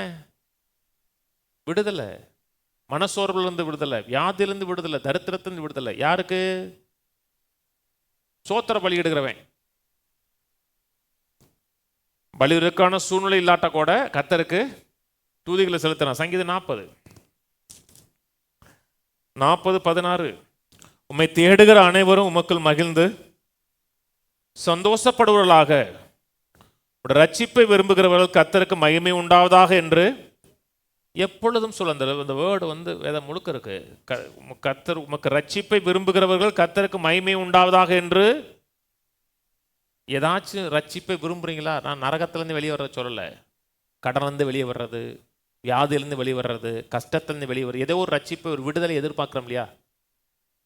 எதிர்பார்க்கலையா? எத்தனையோ காரியங்கள் எதிர்பார்க்குறோம். சிலது சொல்ல முடியாது, சிலது சொல்லுவோம். 1000 காரியங்கள் எதிர்பார்க்குறோம். அப்படி எதிர்பார்க்க விரும்புகிறவர்கள் கர்த்தருக்கு மகிமை உண்டாவதாக என்று எப்பொழுதும் சொல்ல கடவர்கள். எப்பொழுதுனா கர்த்தருக்கு வெயிட் கொடுத்துட்டே இருங்க. பிரச்சனையை பேசாதீங்க, எதிர்மறையான காரியங்களை பேசாதீங்க, என்ன கஷ்டம் என்ன துன்பம் அதை பேசாதீங்க.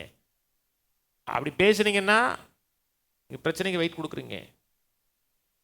இதெல்லாம் பாஸ்டர் உங்களுக்கு என்ன ஆச்சு பாஸ்டர், என்ன ஆச்சு? ஒன்றும் ஆகலை. என்னதான் ஆச்சு, என்ன ஆச்சு? அதுக்கு தெரிஞ்சு என்ன போறீங்க நீங்க? நான் யார்கிட்டையும் சொல்ல மாட்டேன். எதுக்கு? நான் சுகமாயிட்டேன், அவ்வளோதான். பிரச்சனை இப்போ ஒரு ஆள் பேசும்போது என்னை வந்து ஹாஸ்பிட்டலில் பார்க்குறது, அது எனக்கு ஹாஸ்பிட்டலில் டாக்டர்ஸ் வரதே பிடிக்காது. இந்த சும்மா அந்த வச்சுட்டு சொல்ல நர்சஸ் எல்லாம் உங்களுக்கு என்ன பிரச்சனைமாங்க, என்ன பிரச்சனை, 2 லட்சம் கட்டணும் கட்ட பாரியானே ஒன்று வரும். ஐயோ, இந்த ஹாஸ்பிட்டலில் தூக்கவே விட மாட்டாங்க. டியூட்டி டாக்டரு காலையும் சாயங்காலம் தான் வருவார். இத்து போன 4 பேர் வருவாங்க. அப்புறம் வந்து என்ன பிரச்சனை, சும்மானாலும் நான் ஒன்றுமே இல்லைன்றவேன். நீ சொல்லி என்ன போகிற நீனே? ஒன்றும் இல்லைங்க, நல்லா இருக்கங்கன்றவேன். யார்கிட்டையும் பிரச்சனையை சொல்லாதீங்க. என்னை வந்து ஹாஸ்பிட்டலில் பார்க்குறது என்ன இல்லை, நான் யாருமே பார்க்குற விரும்ப மாட்டேன். நீங்கள் போனீங்கன்னா என்ன சொல்லணும்? போனேன் ஜோம் பண்ணணும், சோமாயிட்டீங்க சூப்பர் அப்படின்னு சொல்லிட்டு வந்துடணும்.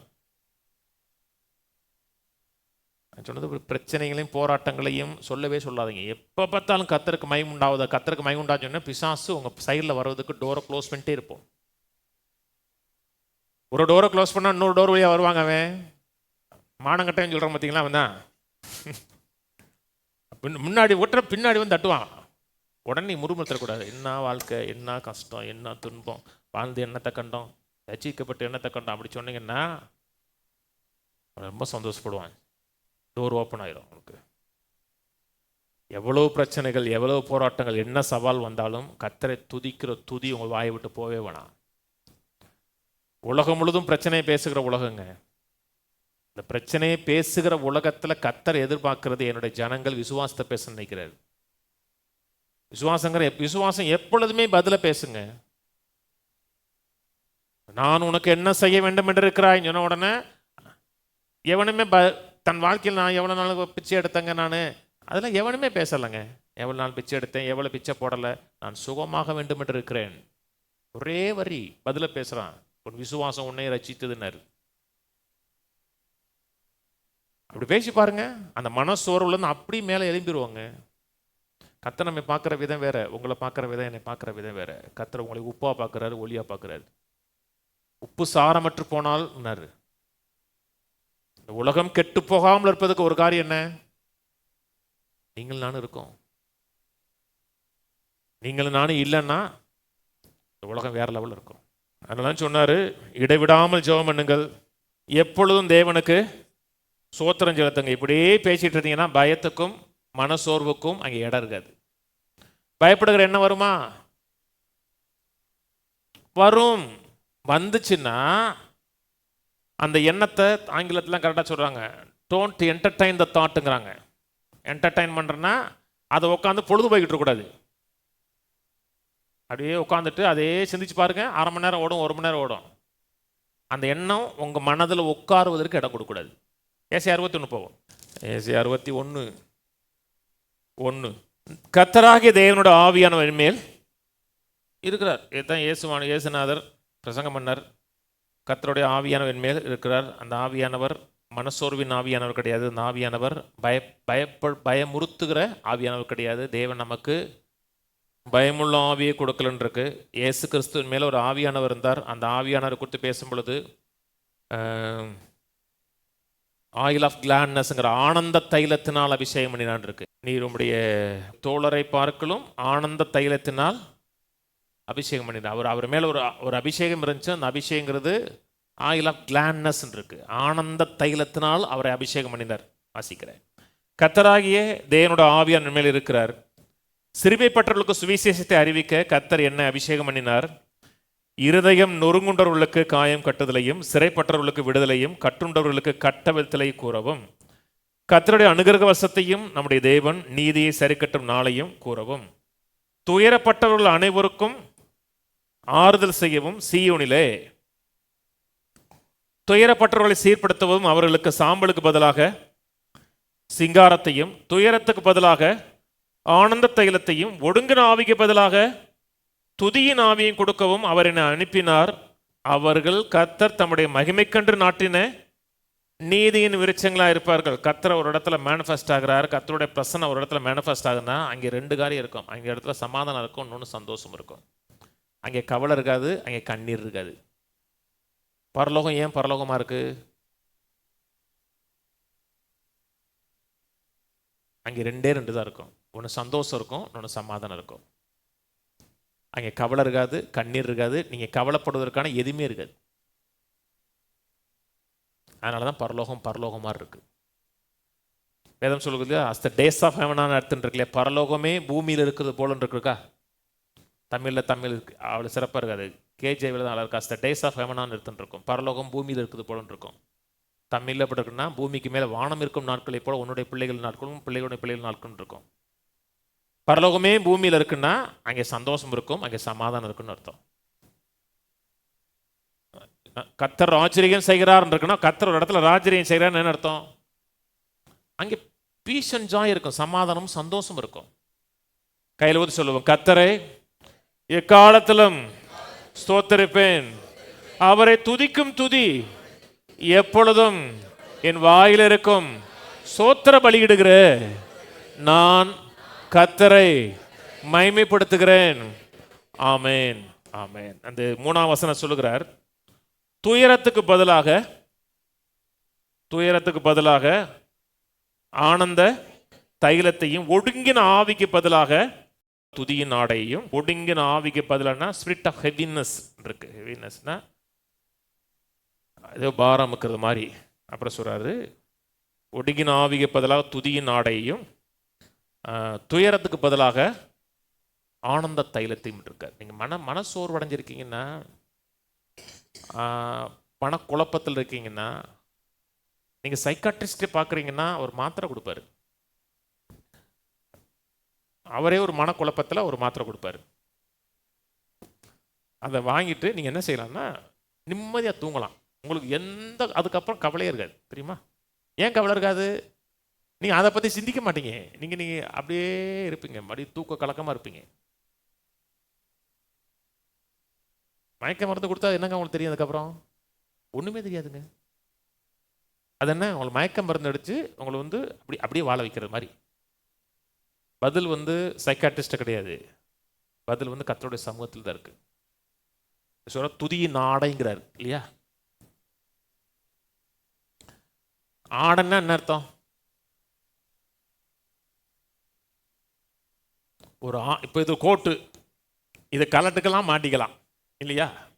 இது என் மேலே இருந்து எப்பவுமே இருந்துச்சுன்னு என்ன ஆகுறது? பக்கத்தில் வர முடியாது. என்னங்க, இப்போ இந்த கோட்டை கலட்டலாம் மாட்டலாம். துதிங்கிறது ஒரு ஆடை. அப்போ இந்த ஆடையை நீங்கள் நினைக்கிற நேரத்தில் போடலாம். துயரம்ங்கிறது ஒரு ஆடை மாதிரி சொல்றாரு. ஒடுங்கின ஆவிக்கு பதிலாக, ஒடுங்கின ஆவியை பிசாசு போடுவான், அவங்க மேலே அந்த ட்ரெஸ்ஸை போடுவான். ஆனால் நம்ம மேலே போட்டிருக்காங்கன்னு தெரியாமையே அந்த ஆடையுடைய அந்த ஆடை அவங்களுக்கு தெரியாது. ஏன்னா வெளியே வெள்ளை சொல்லியமாக இருப்பாங்க. ஆனால் அவங்களுக்கு மேலே இன்னொரு ஆடை இருக்கும். என்ன ஆடைன்னா ஒடுங்கின ஆவி இருக்கும். சிரிக்க மாட்டாங்க தெரியுமா? யார்ட்டையும் சிரிக்க மாட்டாங்க. சர்ச்சில் நீங்கள் சார்லிச்சா அப்படின்னா வந்தால் கூட சோத்திரம் சிரிக்க மாட்டாங்க. சிரிச்சோம்னா ஆவியானவர் ஆவியானவர் பறந்து போயிடுவார் அந்த இடத்துல. அது என்னது? ஒரு ஸ்பிரிட்டு அவங்க மேலே இருக்குன்னு தெரியாமே அவங்க வாழ்வாங்க. கவலையில் இருப்பாங்க, பதட்டத்தில் இருப்பாங்க, பிரச்சனைக்கு அப்படியே விட்டு கொடுத்து வாழ்வாங்க. அதான் சொல்றாரு, ஒடுங்கின ஆவிக்கு பதிலாக துதியின் ஆடையை கொடுப்பார். அவர் கொடுக்கிறார், நான் என்ன செய்யணும்? வாங்கி போடணும். ட்ரெஸ் வாங்கி கொடுக்குறோம், என்ன அர்த்தம்? நீங்கள் போடணும். கர்த்தர் துதியின் ஆடையை கொடுக்குறான், துதியின் ஆடையை போடணும். துதியின் ஆடையே போடுங்க, சோத்திரத்தின் ஆடையே போடுங்கன்னா, உங்களுக்கு ஒரு ஹோப் இருக்கும், ஒரு நம்பிக்கை இருக்கும். ஆனால் ஸ்பிரிட் ஆஃப் ஹெவினஸ் இருக்குது, சில காரியத்தை கொடுத்து அப்படியே சிந்திச்சு பாரமாக இருந்துச்சுன்னா உங்களுக்கு எதிர்காலமே இல்லைங்கிற மாதிரி எண்ணம் வரும். எதிர்காலமே நமக்கு இல்லை, நம்ம விடிவே இல்லை, நம்ம வெளியே வர முடியாது. அப்படி எண்ணம் வந்துச்சுன்னா என்னாங்கன்னா அப்படிப்பட்ட மக்கள் தான் சூசைட் எடுக்க போகிறாங்க. என்ன பிசாசு சொல்கிறான், நீ வெளியே வர முடியாது, அவங்க பிரச்சனை அவ்வளோதான். சின்ன சின்ன காரியங்களாம் சூசைட் பண்ணவங்களா இருக்காங்க. எனக்கு தெரிஞ்சலாம் எங்கள் ஊரில் ஒரு பிள்ளை நல்லா இருக்குங்க, சகோதரி தான், அக்கா தான். அந்த சகோதரிக்கு அப்பண்டிக்ஸ் வயிற்று வலி வந்திருக்கு, அவங்க வீட்டில் ஒழுங்காக காமிக்கலை. இந்த வயிற்று வலி நம்ம விட்டு போகாதுன்னு சொல்லி தூக்கு பிடிச்சது போச்சு. சாதாரண காரியம், இருக்கிற ஆப்ரேஷன்லேயே சின்ன ஆப்ரேஷன், அப்பண்டிக்ஸ் ஆப்ரேஷன். ஏன் பிசாசு என்ன சொல்லுவான், உனக்கு போகாது, வயிற்று வலியில் துடிக்கிற, உனக்கு இப்படியே துடிச்சுக்கிட்டு இருக்க வேண்டியதான், அது வலி. எத்தனை காரியங்களை பிசாசு பேசுவான் தெரியுமா, உனக்கு மோச்சனம் கிடையாது, நீ இருந்து எண்ணத்தை கண்ட, இவ்வளவு நாள் உங்க குடும்பத்தில் பிரச்சனை போராட்டம் தான், நீ போனாதான் உன் அருமை உன் புருஷனுக்கு தெரியும். என்ன தெரியும், அவன் டக்குன்னு இன்னொரு பார்த்து போயிடுவான். ஆப்ஷன் பி, நம்ம பைத்தியக்காரி மாதிரி செத்து போக வேண்டியதான். அது என்ன, பிசாசு விதைச்ச விதை. எந்த காரணத்தை கொண்டும் பிசாசுடைய பொய்யை நம்பாதீங்க. கர்த்தருடைய வார்த்தையை நம்புங்க, வசனத்தை நம்புங்க, வார்த்தையே இல்லைங்க. மனசோர்வு ஏன் நடக்குதுன்னு 3 காரியம் சொல்கிறேன். மனசோர்வோடு தொடர்பாக இருக்கக்கூடிய 3 காரியம். ஒரு காரியம் பயம். பயத்தின் விளைவாக மனசோர்வு வருது. நீங்கள் ரொம்ப நாள் பயந்துருக்கீங்கன்னா அப்படியே அந்த பயத்தின் என்ன செய்யணும், அவங்கள அப்படி முடமாக்கி வரும். அப்படியே உங்களை முடமாக்கி அந்த எண்ணம் உங்களை ஆளுகை செய்து அப்படியே உங்களை முடமாக்கிடும். இந்த சிங்கம் புலிலாம் இருக்குது பார்த்தீங்களா, சிங்கம் புலி ஒரு கூட்டமாக ஒரு மாடோ ஆடோ இருக்குன்னா அங்கேருந்து வேகமாக ஓடி வராது. அது முதல்ல டார்கெட்டை ஃபிக்ஸ் பண்ணது. 10 மாட்டையும் விரட்டாதுங்க, அது ஒரு மாட்டை ஃபிக்ஸ் பண்ணுங்க. அது ஒரு மாடு தான் இருக்குன்னா உடனே ஓடாது. பாருங்க, அப்படி பயந்து அப்படி நம்பிங்க போகும் தெரியுமா. கரெக்டாக ஒரு இடத்துல அப்படி ஓடும். பிசாசம் அப்படித்தான். எவன் காயப்பட்டிருக்கான், எவன் சோர்ந்து போயிருக்கான், அவனை தான் பிடிப்பான். யார் ஈஸியாக நமக்கு இறையாவாங்க, இதை பற்றி என்ன, அதை பற்றி என்ன, அப்படி என்ன, இப்படி என்ன இதையே சிந்திக்கிறாங்க பார்த்தீங்களா, அவங்கள அடிக்கிறது அவன் ஈஸி, டக்குன்னு வந்து பிடிப்பான். எதுவும் சொல்லுகிறது 1 Corinthians 10 நினைக்கிறேன், 10:13 வாசி போடுப்பா. மனுஷனுக்கு நேரிடுகிற சோதனையே இல்லாமல் வேற சோதனை உங்களுக்கு நேரிடவில்லை. தேவன் உண்மையுள்ளவராயிருக்கிறார். உங்கள் திராணிக்கு மேலாக நீங்கள் சோதிக்கப்படுவதற்கு இடம் கொடாமல் சோதனையை தாங்கத்தக்கதாக சோதனையோடு கூட அதற்கு தப்பிக்கொள்ளும்படியான போக்கையும் உண்டாக்குவார். மனுஷனுக்கு நேரிடுகிற சோதனை இல்லாமல் வேற சோதனை நடக்கலை.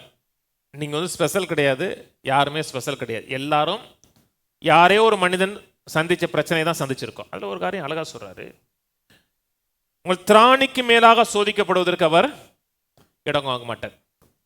உங்களால் எந்த பிரச்சனையை நீங்கள் மேற்கொள்ள முடியாத அளவுக்கு உங்கள் பிரச்சனை இருக்காது. எளிதாக சொன்னோம்னா, உங்கள் திராணிக்கு மேலாக சோதிக்கப்படுவதற்கு இடம் கூடாமன்னா அந்த பிரச்சனை உங்கள் வாழ்க்கையில் இருக்குதுன்னா என்ன அர்த்தம்னா அதை நீங்கள் மேற்கொள்ள முடியும்னு அர்த்தம். நீங்கள் மேற்கொள்ள முடியாத அளவுக்கு உங்கள் வாழ்க்கையில் பிரச்சனை இல்லை. சொன்னது ஒரு பிரச்சனை இருக்கு அப்படின்னா என்ன அர்த்தம், அது மேற்கொள்ளக்கூடிய ரீதியில் தான் இருக்குன்னு அர்த்தம். திராணிக்கு மேலாக சோதிக்கப்பட இடம் கூடாமல் அதுலேருந்து வெளியே வருவதற்கான போக்கை வழியை ஏற்படுத்துகிறார். ஒரு பிரச்சனை இருக்கு, ஒரு போராட்டம் இருக்கு, சவால் இருக்குன்னா கட்டாயம் என்ன அர்த்தம்னா வெளியே வந்துடும், ஜெயிச்சிரும்னு அர்த்தம். அதனால் பயப்படக்கூடாது. ரெண்டாவது காரியம் ஏன் மனசோர்வு வருதுன்னா, சில பிரச்சனைகள் ரொம்ப நாட்கள் நம்ம வாழ்க்கையில் இருக்குன்னு வச்சுங்களேன். அப்படி வந்துருச்சு அப்படி போயிடுச்சுன்னா ரொம்ப நாள் இருக்கு, தீராத பிரச்சனை, தீராத போராட்டம். குடும்ப பிரச்சனையாக இருக்கலாம், கணவன் பிரச்சனையாக இருக்கலாம், மாமியார் பிரச்சனையாக இருக்கலாம், 1000 பிரச்சனையாக இருக்கலாம்.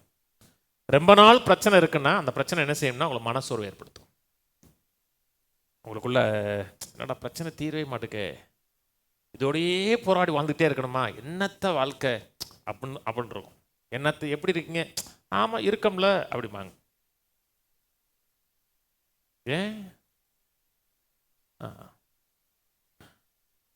அது உங்களுக்கு இடம் கொடுக்க விடாதீங்க. எதுவும் சொல்கிறது, என்னை பலப்படுத்துகிற கிறிஸ்துவினாலே எல்லாவற்றை செய்ய எனக்கு பலன் உண்டு. அவர் உங்களை பலப்படுத்துகிறார், உங்களை அபிஷேகிக்கிறார். செய்ய வேண்டிய காரியம் என்ன? அந்த அந்த எண்ணம் உள்ளே வரவிடாமல், என் பிரச்சனை எப்போ போகும், என் போராட்டம் எப்படி போக நினைக்காம எப்பொழுதும் கர்த்தரை ஸ்தோத்திரிங்க.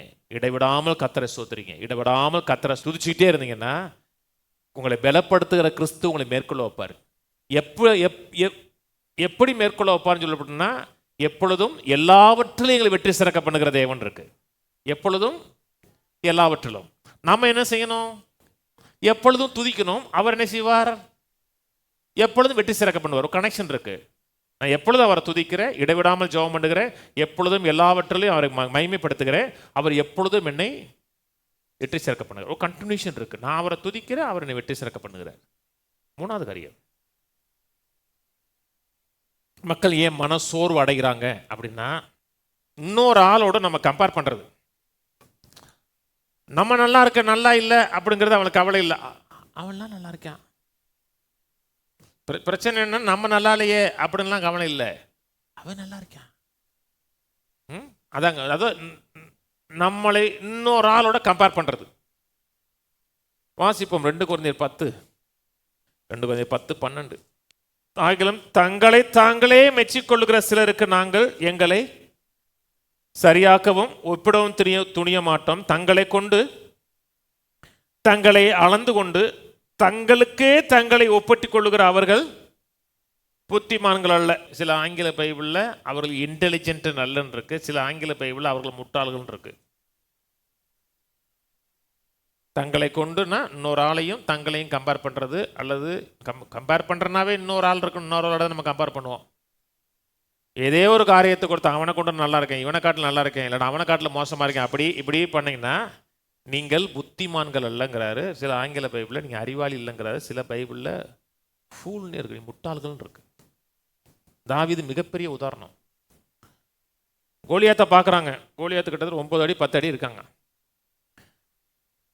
40 நாள் குடும்பத்தே இருக்கிறேன், அம்மா அப்பா சித்தப்பா எல்லாரையும் கூப்பிட்றான்.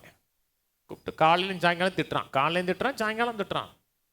40 நாள் அவன் பேசுகிற திட்ட ஒரு ஆர்மி கேட்குது. கேட்குறான், உங்களுக்கு வெக்கம் இல்லையா? ஒருத்தன் வாங்கடா, ஒண்டி வாங்கடா. இஸ்ரவேலின் தேவனுடைய நாமத்தை நிந்திக்கிறான். எல்லாரும் பயந்து ஒடுங்குறாங்க. சவுலும் அதில் பயப்படுகிறார். சவுல் வந்து சின்ன ஆள் கிடையாது, அவரும் ஒரு ராட்சச பிறவி மாதிரி தான், வளர்த்தியான ஆள் தான். தாவீது 17 வயசு சின்ன பையன் உள்ளே போகிறார், ஏரியாவுக்குள்ளே போகிறாரு. ஒரு யுத்தம் பண்ண போகிறல கவனிக்கிறார். காலையில் சாயங்காலம் வந்து திட்டுறானே சொன்னோடனே, யார் யாவன் கேட்குறாரு. அவன் நிந்திக்கிறான். அவன் யார் நிந்திக்கிறதுக்கு? அவனை போட்டு தள்ளிடுவோங்கிறான். உடனே கேட்குறாங்க, சொல்கிறாங்க, சைடில் சொல்கிறாங்க, ஏன் அவனை கொண்டோம்னா டேக்ஸ் ஃப்ரீயா? ஏன் டேக்ஸ் ஃப்ரீனா எவ்வளோ ஒரு காரியம்? இன்னைக்கு டேக்ஸ் அள்ளி போடுறாங்க நம்ம நாட்டில். Tax free, tax free. அப்புறம் சொல்கிறாங்க, ராஜா பிள்ளையா கொடுப்பாரான்னா, பிள்ளை அழகாக இருந்திருப்பா, பிள்ளை மட்டும் ரொம்ப பரிதாபமாக இருந்தான்னு வச்சுக்கோங்க. இல்லை கோலியாத்து என்னை போட்டிருப்பான் இருப்பான். பிள்ளை பார்க்க அழகாக இருந்திருக்கா. உடனே அவனுக்குள்ளே கேட்குறான், 100 முறை சொல்லுங்களேங்கிறான். டேக்ஸ் கொடுப்பாங்களாம், பிள்ளைய கட்டி கொடுப்பாரான். என்ன அண்ணன் தம்பியெல்லாம் சொல்கிறாங்க, ஆடை மேய்டா, பெரியாள் நினைக்கிறேன்னு ஆடை மேய்க்கிறாங்க. அவன் தூரமாக பார்க்குறான். தூரமாக பார்க்கும்போது சின்ன பையன்தான். தூரமாக பார்க்கும்போது எவ்வளோ ஹைட் இருந்தான்னு தெரியல. ஆனால் பக்கத்தில் அவனை நோக்கி ஓடுறான். ஓடும்போது அவனோட ரியல் ஹைட் தெரியும். மற்றவங்க ஏன் பயந்தாங்க? தங்களையும் அவனையும் கம்பேர் பண்ணாங்க. பெரிய ராட்சசமாக இருக்கான், எவனுக்குள்ள தன்னையும் ராட்சசனையும் கம்பேர் பண்ணாங்க. தாவீதையும் பயப்படலை. தாவீது அவன் தன்னோடு அவனுக்கு கம்பேர் பண்ணவே இல்லை. இஸ்ரேல் மக்கள் வனாந்தரத்தை செத்து போனா ஏன்? ராட்சசனோடு தன்னை கம்பேர் பண்ணாங்க. அவன் ராட்சசமாக இருக்கான், வெட்டுக்களிக்கான். ஏன் இவன் தோத்து போறோம்னா, கேட்குறான், ஜீவனுள்ள தேவனை நிந்திப்பதற்கு இவன் யார்? விருத்த சேதனம் இல்லாத இவன் யார் கேட்குறான். தன் கோலியாத்தையும் தேவனையும் கம்பேர் பண்ணுறான். தன்னோடு கோலியாத்தை கம்பேர் பண்ணவே இல்லைங்க. தேவனையும் கோலியாத்தையும் கம்பேர் பண்ணுறான். தேவனையும் கோலியாத்தை கம்பேர் பண்ணும்போது கோலியாத்து வந்து பொடிப்பை மாதிரி தெரியும் அவனுக்கு. சுண்டு வரல கூட நாசியின் சுவாசத்தெல்லாம் அழிச்சிருவாருங்க போகிறான். சாரி சொன்னார், அவருக்கு கரெக்டாக சொன்னார், கோலியாத்தை அடித்தது தாவீது கிடையாது, கோலியாத்தை அடித்தது கர்த்தர்னாரு. ஏன்னா கவனில் வச்சு அடிக்கும் போது அடித்தோம்னா பின்னாடி கூட இப்படி தான் விழணுங்க. அவன் இப்படி விழலைங்க, முன்னாடி விழுந்தானா புடதையில் போட்டுன்னு அடிச்சிருக்காரு. ஒரு புடத்தில் ஒரு தட்டு தட்டியிருக்காரு, முன்னாடி டமக்குன்னு விழுந்துட்டான். நீ கத்தரை துணிஞ்சு போங்க. ஏன் அவன் டிப்ரெஷன் ஆகலை, ஏன் மனசோருடைய ஏன் பயப்படலைன்னா பிரச்சனையோட அவன் தானே கம்பேர் பண்ணவே இல்லை. பிரச்சனையை தேவனோடு கம்பேர் பண்ணுறான். பிரச்சனையை தேவனோட கம்பேர் பண்ணும்போது அது தூக்கொண்டா இருக்கும். ஆதியாம் போவாங்க, 2 காரியம் சொல்லி. ஆதியாம் 4. ஆதியாம் 4 முதல் மனுக்குளம் உருவாகி ஆதாம் தன் மனைவியாகி ஏவாளை அறிகிறான், பிள்ளை பெறாங்க. 2 பிள்ளைகளும் பழி செலுத்த போகிறாங்க. ஒருத்தன் பலி தேவனால் அங்கீகரிக்கப்படுகிறது, இன்னொருத்தன் பலி தேவனால் அங்கீகரிக்கப்படலை. 5ஆம் வசனம் வாசிக்கிறேன். காயினையும் அவன் காணிக்கையும் கர்த்தர் அங்கீகரிக்கவில்லை. அப்பொழுது காயினுக்கு மிகவும் எரிச்சல் உண்டாகி அவன் முகநாடி வேறுபடுது. எரிச்சல் அடைகிறான், டிப்ரெஷன் ஆகிறான், கோவப்படுகிறான். அவன் பலி அங்கீகரிக்கப்பட்டிருக்கு, அவன் பலி அங்கீகரிக்கப்படலை. உடனே கர்த்தர் கேட்குறாரு. அப்பொழுது கர்த்தர் காயினை நோக்கி, உனக்கு ஏன் எரிச்சல் உண்டாயிற்று, உன் முகநாடியே. அப்படின்னா எரிச்சல் உண்டாகிறதுக்கும் முகநாடி வேறுபடுறதுக்கும் காரணமே கிடையாது. ஏன் என் ஆத்துமாவே ஏன் எனக்குள், அதே மாதிரி தான் ஏன் உனக்கு எரிச்சல் உண்டாகுது, ஏன் கடங்கன்னா நீ எரிச்சல் அடைவதற்கும் உன் முகநாடி வேறுபடுவதற்கும் காரணமே கிடையாது. காரணம் கிடையாதுன்னா அப்புறம் சொல்ற 7ஆம் வசனத்தில், நன்மை செய்தால் மேன்மேல் நீ சில காரியத்தை அட்ஜஸ்ட் பண்ணிட்டீங்கன்னா சரியாயிக்கிறோம், ஏற்றுக்கொள்ளப்படும். நான் சொன்னது புரியுதுங்களாங்க? நீ முகநாடி வேறுவதற்கும் நீ கோவப்படுவதற்கும் இங்கே காரணமே கிடையாது. நீ சில காரியத்தை சரியாக செய்ய எல்லாம் மாறிடும். கர்த்தர் வந்து சொல்லும் பொழுது நம்ம வழக்கமாக செய்கிற மாதிரி கர்த்தர் இங்கே பேசலை. அவனை பாரு, அவனுக்கு இருக்க அறிவு உனக்கு இருக்கா? அவன் கரெக்டாக கொண்டு வந்து கொடுத்தான். உனக்கு எங்கே அறிவு போச்சு? உனக்குத்தான் அறிவு இல்லை. அவனை பார்த்தாச்சும் திருந்திக்க வேணாமா? நம்ம என்ன செய்வோம்? நம்ம கம்பேர் பண்ணுவோம். ஆண்டவர் கம்பேர் பண்ணவே இல்லை. கம்பேர் பண்ணாரா? பண்ணவே இல்லைங்க. இவனையும் ஆபேலையும் கம்பேர் பண்ணவே இல்லை கர்த்தர். அதாவது எல்லாருமே ஒரே மாதிரி கிடையாது. பாரு, அவன் பையன் படித்து டாக்டர் ஆகிட்டான், நீ பாரு பலசர கடை வச்சுருக்க. எல்லாருமே டாக்டர் ஆகிட்டா பலசர கடைக்கு யார் போவா? எல்லாருக்குமே டாக்டர் ஆகக்கூடிய கிஃப்ட் கொடுக்கப்படலைங்க. எல்லாருமே கரெக்டாக இருக்கும் கிஃப்ட் கொடுக்கப்படலைங்க. உங்களுக்கு கிஃப்ட் என்னன்னு முதல்ல கண்டுபிடிங்க. எல்லாருமே யூனிக். அதனால தான் ஒரு பிரசங்கர் சொல்கிறார், அநேகர் வந்து ஒரிஜினலாக பிறந்து டூப்ளிகேட்டாக செத்து போயிட்டானாரு. அவனுக்குள்ளே என்ன இருக்குது ஏது இருக்குன்னு கண்டுபிடிக்காம அவனை மாதிரி மாறி இவனை மாதிரி மாறி நம்ம வீட்டில் எப்படியாவது ஒரு டாக்டர் வந்துடணும். எல்லார் வீட்லேயும் அவன் வீட்டில் டாக்டர் வந்துட்டான், நம்ம வீட்டில் கட்டாக டாக்டர் வரணும். நீட்டு படின்னு சொல்லி முதலையாச்சும் விட்டாங்க. இத்தனை வருஷம் தான் நீட் எழுதலான்னு, இப்போ புக் சாகரவர் எழுது மாதிரி சொல்லிட்டாங்க. உங்களுக்கு அந்த கிஃப்ட் இருக்கா? அந்த யாரையும் கம்பேர் பண்ணாதீங்க. ஆண்டவர் கம்பேர் பண்ணவே இல்லைங்க. சரியாக செஞ்சுருந்தீங்கன்னா ஏற்றுக்கொள்ளப்படும். பிசாசு தான் சொல்கிறான், அவனுக்குள்ள எரிச்சலை உண்டாக்குறான், வேதனை உண்டாக்குறான். வேதனை உண்டாக்கி அவனுக்குள்ள மனதில் எண்ணத்தை கொண்டு வந்துட்டான்னா ஆண்டவர் கம்பேர் பண்ணல. ஆபேலோட காயினை கர்த்தர் கம்பேர் பண்ணவே இல்லை. ஆனால் இவன் என்ன மனசை வச்சுட்டான்னா, அவன் இருக்கிற வரை நம்ம பலி ஏற்றுக்கொள்ளப்படாது. அவனை போட்டு தள்ளிட்டோம்னா வேற வழி இல்லை, நம்ம ஓடு தானே இருப்போம். கர்த்தர் சொல்லவே இல்லைங்க. ஒருவேளை ஆபேல் கொடுக்குற காணிக்கையும் தப்பா இருந்துச்சுன்னா கர்த்தர் அவனையும் நிராகரிச்சிருப்பாரு. நான் சொன்னது புரியுதுங்களா? ஆனால் இவனுக்குள்ள அந்த விரக்தி அப்படியே போய் மனசோர்வு அடைஞ்சு மனசோர்வு கடைசியில் என்ன ஆகுன்னா கொலை செயல்களுக்கு போயிடுச்சு.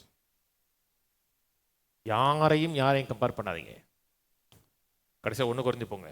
1 கொரிந்தியர் 3 ஊழியத்தை குறித்து பேசுகிறாரு. நான் நட்டேன், அப்பொல்லோ நீர் பாய்ச்சினார், தேவனே விலையை செய்தார்னு சொல்லிட்டு 12ஆம் வசனத்துக்கு வரும். 1 கொரிந்தியர் 3:12. ஒருவன் அந்த அஸ்திபாரத்தின் மேல் பொன் வெள்ளி விலையேறப்பட்ட கல் மரம் புல் வைக்கோல் ஆகியவைகளை கட்டினால் அவனவனுடைய வேலைப்பாடு வெளியாகும் நாளானது அதை விளங்க பண்ணும், ஏனெனில் அது அக்கினியினால் வெளிப்படுத்தப்படும். அவனவனுடைய வேலைப்பாடு எத்தன்மை உள்ளது என்று அக்னியானது பரிசோதிக்கும். ஒருத்தன் சரியா செஞ்சானா, அவன் ஊழியம் சரியா, அவனுடைய கிரியை சரியான்னு எப்போ தெரியும்னா அந்த நாள் தான் தெரியும். இன்னைக்கு தெரியவே தெரியாது. நான் சொன்னது புரியுதுங்களா? அவர் செஞ்ச கிரியை கரெக்டா, அவர் செஞ்ச ஊழியம் கரெக்டா எப்போ தெரியும்? இன்னைக்கு பார்க்கும்போது தெரியாது. இன்னைக்கு பார்க்கும்போது ஒருத்தர் ஊழியம் கூட பிரம்மாண்டமாக இருக்கலாம், ஆனால் அவர் எப்படி செஞ்சார், எந்த நோக்கத்தோடு செஞ்சார், என்ன காரணத்துக்காக செஞ்சார் உங்களுக்கு தெரியவே தெரியாது. நான் சொல்லுது புரியுங்க? எப்போ தெரியும்? நாளானது அதை அன்னைக்கு தான் தெரியும். இன்னைக்கு அவங்க எதுக்கு செஞ்சாங்க, எப்படி செஞ்சாங்க, எந்த நோக்கத்தோடு அவங்க செஞ்சாங்கன்னு விளங்கவே விளங்காது. அதனால பாரு, அவங்க ஊழியம் நல்லா இருக்கு, நம்ம ஊழியம் பாரு சரியில்லை. அப்படி யாரையும் யாரை கொண்டு கம்பேர் பண்ணாதீங்க. ஒருத்தன் பணக்காரனா இருப்பான், எப்படி பணம் சம்பாதிச்சா உங்களுக்கு தெரியுமா? எந்த விதத்தில் பணம் சம்பாதிச்சு தெரியுமா? அது இப்போ தெரியாது. ஆனால் யாரை கொண்டும் யாரையும் கம்பேர் பண்ணாதீங்க. நாளானது அதை விளங்க பண்ணும். கீழே 14. அதன் மேல் ஒருவன் கட்டினது நிலைத்தால் அவன் கூலியை பெறுவான், ஒருவன் கட்டினது வெந்து போனால் அவன் நஷ்டமடைவான், அவனோ ரட்சிக்கப்படுவான், அதுவும் அக்கினியில் அகப்பட்டு தப்பினது போல இருக்கும். இங்கே ரட்சிப்பை பற்றி பேசலை. ரட்சிப்புங்கிறது கிரியினால் கிடையாது, கிருபையினால விசுவாசத்தை கொண்டு. இங்கே ரட்சிப்பை பற்றி பேசலை, ஒருவன் செய்கிற கிரியில குறித்து பேசுகிறார். அவன் செய்கிற ஊழியமோ கிரியமோ இதே ஒரு காரியம். எந்த காரணத்தை கொண்டும் புறத்தோற்றத்தின் அடிப்படையில் இப்போ என்கிட்ட சொன்னோம்னா ஒரு 5 பவுன் 4 பவுன் நகை என் பாடியில் இருக்குது. ஒரு 3 பவுன் செயின் இருக்கும், 1 பவுன் மோதிரம், 4 பவுன் இருக்கும் கையில் இருக்குது. 4 பவுன் சொன்னால் கிட்டத்தட்ட 4 லட்ச ரூபாய் பக்கத்தில் இருக்குது. யாருக்கு தெரியும்? யாருக்குமே தெரியாது. ஒருத்தர் டிராக்டரில் 2 லோடு வைக்கல் ஏற்றிட்டு போகிறாரு. எப்படி இருக்கும்? பாடுறா வைக்கல், அவ்வளோ பெரிய வைக்கல், 1 டன் இருக்குது, ஒன்றுமே இல்லை. நீங்கள் வெளி தோற்றத்தை பார்த்து யாரையும் அவங்கள பார்த்து உங்களை கம்பேர் பண்ணிடுறாங்க. நான் சொன்னது புரியுதுங்களாங்க? அவங்க எப்படி செஞ்சாங்க, எந்த விதத்தில் செஞ்சாங்க, எதுக்கு செஞ்சாங்கன்னு எப்போ தெரியும்னா நாளானது தெரியும். அது வரைக்கும் கர்த்தர் உங்களுக்கு என்ன கொடுத்துருக்கிறாரோ, என்ன கிருபை கொடுத்துருக்கிறாரோ, என்ன தாளந்து கொடுத்துருக்கிறாரோ அதை மட்டும் நீங்கள் ஒழுங்காக செய்யுங்க. நான் சொன்னது புரியுதுங்களா? உங்களுக்கு என்ன கிரேஸ் கொடுக்கப்பட்டிருக்கிறது, என்ன தாளந்து கொடுக்கப்பட்டிருக்கிறது, அவரை காட்டிலும் நல்லா செய்யணும். நோக்கம் இல்லை, நேற்று நான் செஞ்சதை காட்டிலும் இன்னைக்கு நான் நல்லா செய்யணும், இன்னும் நான் அதிகமாக தேவனுக்காக வாழணும். அப்படி உங்களை கொண்டே உங்களை கம்பேர் பண்ணி இதை காட்டில் சிறப்பாக செய்யணும், இதை காட்டில் சிறப்பாக செய்யணும், இதை காட்டில் சிறப்பாக செஞ்சு நினச்சிங்கன்னா நீங்கள் சோர்ந்து போக மாட்டீங்க, இன்னும் பிரகாசம் அடைவீங்க. ரெண்டு கடைசி ஒரு காரியம் சொல்லி முடிச்சிடுறேன். உங்களுக்கு தெரியாததை சிந்திக்காதீங்க, உங்களுக்கு தெரியாததை பேசாதீங்க. உங்களுக்கு என்ன தெரியுமோ அதை சிந்திங்க, என்ன தெரியுமோ அதை யோசிங்க, என்ன தெரியுமோ அதை பேசுங்க. உங்களுக்கு என்ன சத்தியம் தெரியும்? தெரிஞ்ச சத்தியத்தில் நடங்க. அதுக்கு நன்றி சொல்லுங்க. ஆண்டவரே, இந்த சத்தியத்தை எங்களுக்கு கற்றுக் கொடுத்ததுக்காக நன்றி ஆண்டவரே. இதை அறிய முடியும் வெளிச்சம், அந்த வெளிச்சம் வேதம் சொல்கிறது, அவருடைய வெளிச்சத்தில் வெளிச்சம் காண்போம். அந்த வெளிச்சத்துக்கு நன்றி சொல்லுங்க, உங்களை அடுத்த வெளிச்சத்துக்கு கொண்டு போவார். அந்த வெளிச்சத்தில் இன்னொரு அடுத்த லெவலுக்கு கொண்டு போவார். ஆமாம், நமக்கு ஒன்றுமே தெரியாது, நமக்கு என்னத்தை கற்றுக்கிட்டோம் அப்படி இருக்கிறத பார்த்து முறுமுறுத்திங்கன்னா அந்த வெளிச்சம் அப்படி நின்றும், இருள் வர ஆரம்பிக்கும். என்ன கத்துறேன், எவ்வளோ கற்றுக் கொடுத்துருக்கேன், எல்லாமே அவன் சொல்லி கொடுத்துருக்கேன், இன்னும் சொல்லி கொடுப்பேன். ஆனால் அந்த வெளிச்சத்துக்கு நன்றி சொல்லிட்டே வாங்க. நன்றி சொல்ல சொல்ல சொல்ல உங்களுக்கு வெளிச்சம் கிடைக்கும். ஆனால் ஒன்றும் தெரியாத குறித்து, இது தெரியலையே அது தெரியலையே அதை குறித்து நீங்கள் முறுமுறுத்தீங்கன்னா இருக்கிற வெளிச்சமும் அப்படியே கரைபட்டுரும். பிசாசு கொடுக்குற எண்ணத்துக்கு இடம் கொடுக்காதீங்க, கர்த்தருக்கு நன்றி சொல்லுங்க. முடிஞ்ச அளவுக்கு மனதார வாயார கர்த்தருக்கு சோத்திரம் செலுத்துங்க. வீட்டில் பாடுங்க, பாடிட்டே வாங்க. சர்ச்சில் வந்து யாரையும் பார்க்காதீங்க, மனசார சரண்டர் பண்ணி கர்த்தரை ஆராதிங்க. கைது நல்லா தட்டுங்க, கை தட்டுங்கன்னா எல்லாரும் ஒன்றா தட்டுங்க, தட்டுங்க, பாடுங்க, ஆராதிங்க. அப்படி செஞ்சு பாருங்க, இருதயம் அப்படியே கீழே சோர்ந்து கிடக்கிற இருதயம் அப்படியே மேலே எழும்பிடும். அப்புறம் மனசோர்வுக்கும் கவலைக்கும் அங்கே இடமே இருக்காது. பிசாசு உங்க சுற்றியே வர முடியாது. திரும்பி வரும்போதெல்லாம் கர்த்தரை துதிச்சிங்கன்னா துதிகளின் மத்தியில் கர்த்தர் வாசம் பண்ணுவார். வெளிச்சம் இருக்கிற இடத்துல இருள் கிடருக்காது. வெற்றியோடு வாழ்வோம், எழுந்து நிற்போம். கர்த்தாவே, துதிக்கிறோம், சோதரிக்கிறோம். நீர் எங்களுக்கு செய்திருக்கிற எல்லா கிருபைக்காக, தயவுக்காக நன்றி. உம்மை கனப்படுத்துகிறோம். எங்களை அளவில்லாமல் நேசிக்கிறீர். உங்களுடைய நேச கரத்துக்குள்ள எங்களை வணைகிறீர், உருவாக்குகிறீர். அதற்கு ஆமக்கு நன்றி. கேட்ட ஒவ்வொரு மக்களையும் ஆசீர்வதிக்கிறேன், குடும்பங்களை ஆசீர்வதிக்கிறேன், பிள்ளைகளை ஆசீர்வதிக்கிறேன். வாழ்க்கை ஆசீர்வதிக்கப்பட்டிருக்கட்டும். தேவனாய கர்த்தர் எங்களுக்கு மகிமையும் கிரீடமாக இருக்கிறதுக்காக நன்றி. வெளிச்சமாக இருக்கிறதுக்காக நன்றி. எல்லா இருளையும் அந்தகாரத்தை எங்கள் வாழ்க்கையில் விலக்கி தொடர்ந்து வெளிச்சத்திலே எங்களை வாழ பண்ண வேண்டுமா ஜெபிக்கிறோம். இயேசு நாமத்தில் வந்த ஒவ்வொரு மக்களையும் கேட்ட ஒவ்வொரு ஜனங்களையும் ஆசீர்வதிக்கிறேன். பிசாசுடைய எந்த வஞ்சனைக்கோ, பிசாசுடைய கவலைக்கோ, கவலையின் எண்ணங்களுக்கோ இடம் கொடுக்காதபடி தொடர்ந்து தைரியத்திலையும் விசுவாசத்திலையும் திட நம்பிக்கையிலையும் நாங்கள் வளர்ந்து பெருக, சத்துரு விதைக்கிற எல்லா விதைகளையும் மேற்கொண்டு வாழ எங்களுக்கு உதவி செய்யறக்கா நன்றி. கனமும் மகிமையும் துதி உமக்கு உண்டாகட்டும். உயர்த்தப்பட்ட நாமம் என் வாழ்க்கையில் எல்லா பகுதியிலும் உயர்த்தப்பட்டிருக்கட்டும். ஆசீர்வதிப்பீராக இயேசு நாமத்தில் பிதாவே, ஆமென், ஆமென். கர்த்தராகிய இயேசு கிறிஸ்துவின் கிருபையும் பிதாவாகிய தேவனுடைய அன்பும் பரிசுத்தாவின் ஐக்கியமும் இன்றைக்கும் என்றைக்கும் கிறிஸ்துவின் வருகை மட்டும் இருப்பதாக. கர்த்தரால் ஆசீர்வதித்து எல்லா தீமைகளுக்கும் விலக்கி காக்க கடவர். கர்த்தர் தம்முடைய தயவுள்ள முகத்தை உங்களுக்கு பிரகாசிக்க பண்ணி உங்களுக்கு கிருபையா இருக்க கடவர். கர்த்தர் தம்முடைய முகத்தை பிரசன்னமாக்கி சமாதானம் கட்டளையிட கடவர். கர்த்தரோடு ஆசீர்வதித்து ஜீவனோடு சுகத்தோடு தீர்காயுசோடு 120 ஆண்டுகளுக்கு மேலாக வாழ வைப்பாராக. ஆமேன், ஆமேன், ஆமேன்.